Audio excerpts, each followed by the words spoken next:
Welcome to Spotlight. I'm Robin Basselin. And I'm Ryan Gertzma. Spotlight uses a special English method of broadcasting.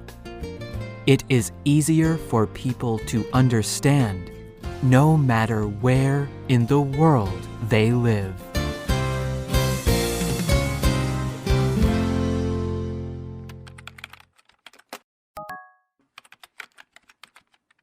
Every day, more than 1 billion people connect with each other using social media.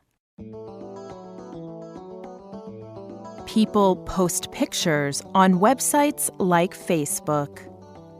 They like and share videos that they have watched on YouTube. And they send messages to friends using programs like QQ Messenger. In just the last 10 years, social media has completely changed the way we communicate. And it has let us communicate with people around the world. But how does using social media affect us? Scientists from many different countries have studied this question. They have looked particularly at its effects on human emotions and relationships.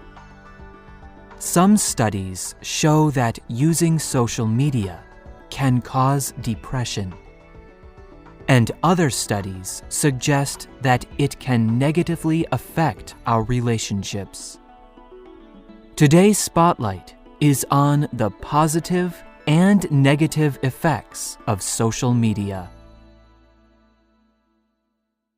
The main positive effect of social media is also its purpose: connection. Modern life can be very busy. Many people work long hours.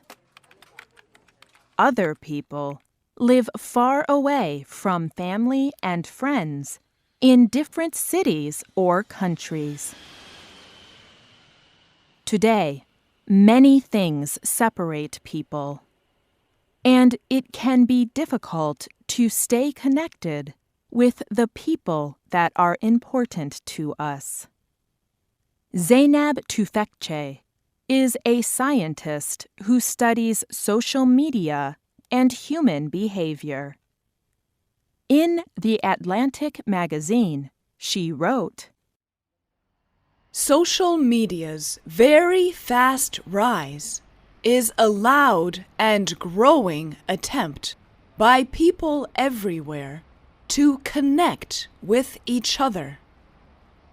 They are connecting, even with all the barriers that the modern world forces on our lives." Social media can also help people make new friends. Often, these are friends they would not have met without social media.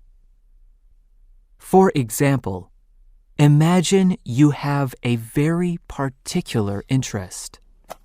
You love the science of soil. Usually, you would not meet very many people who are also interested in soil. But through social media, you can find people all over the world who share your interest in soil science. Social media can also help people spread news about major world events.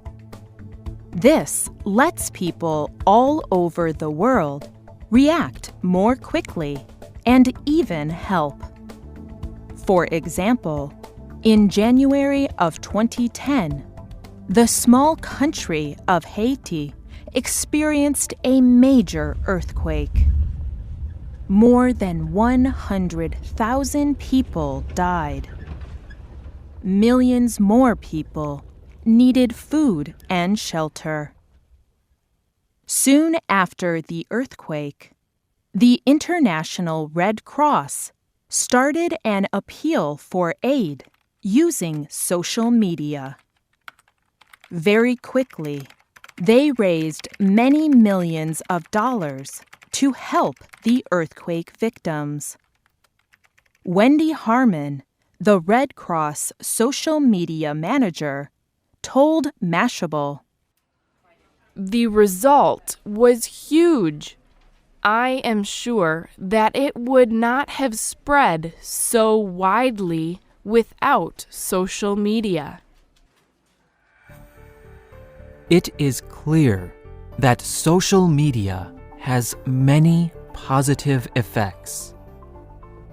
But some scientists warn that social media can also harm people.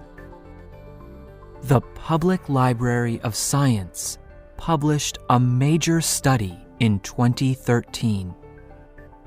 This study looked at people from the United States who used the social media website Facebook. The study found that the more these individuals used Facebook, the less they were satisfied with their life.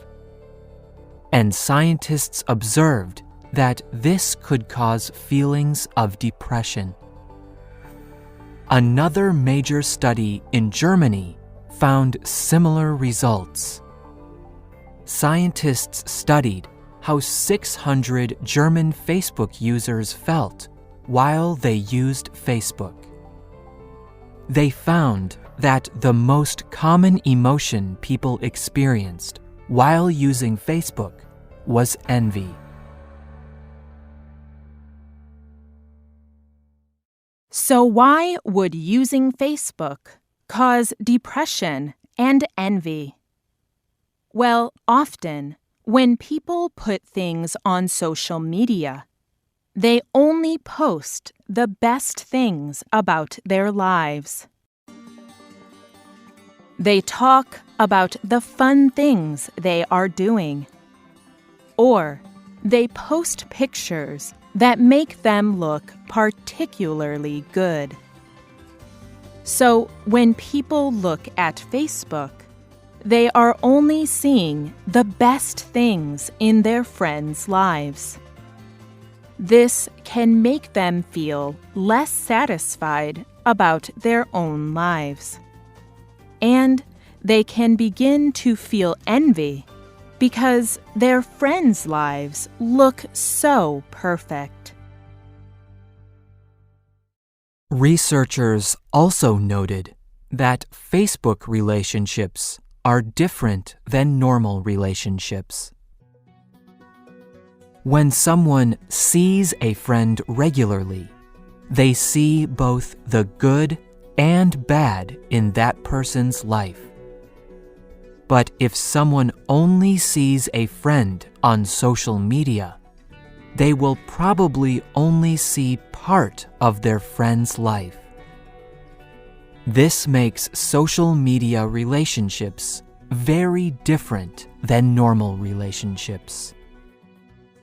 Sherry Turkle is a technology expert that teaches at MIT in the United States. Turkle claims that social media is decreasing the quality of our relationships. When people use social media, they do not talk deeply or for very long. And being someone's Facebook friend demands very little effort. Turkle wrote about social media relationships in the New York Times. She said, "We expect more from technology and less from one another. More and more, we desire technologies that provide a false idea of relationship without the demands of relationship." Many people have begun to notice the negative effects of social media themselves. Ashley Elzer is a young woman from the United States. In 2011, she began to notice that Facebook was affecting her relationships. She told the New York Times, "I was not calling my friends anymore. I was just seeing their pictures and comments on Facebook. And I felt like that was really connecting to them." But Elzer began to recognize that she was not truly connecting with her friends. So she decided to stop using Facebook. She knew she would miss some things, but she felt that stopping Facebook would improve her relationships with her closest friends. Sam Laird is a writer for the internet company Mashable. Like Elzer, he also decided to stop using Facebook. For him, it was an experiment. He wanted to see what would happen. After 5 months, he found that he concentrated more on his life and relationships. However, he also found that he missed shared memories and fun events on Facebook.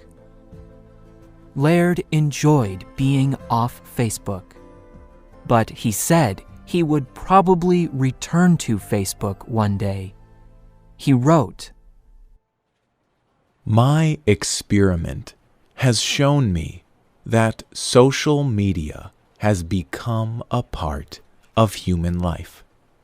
You can use it or not use it as much as you like, but it is not going anywhere." Laird is probably right. Social media is not going anywhere.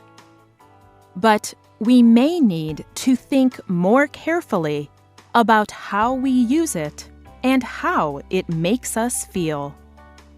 So, how do you feel when you use social media? Do you think it improves or hurts your relationships? Would you ever consider stopping using social media? Tell us what you think. You can leave your comments on our website or email us at radio@radioenglish.net. The writer of this program was Jen Hawkins. The producer was Mark Drenth. The voices you heard were from the United States. All quotes were adapted and voiced by Spotlight. You can listen to this program again and read it on the internet at www.radioenglish.net. This program is called The Good and Bad of Social Media. We hope you can join us again for the next Spotlight program. Goodbye.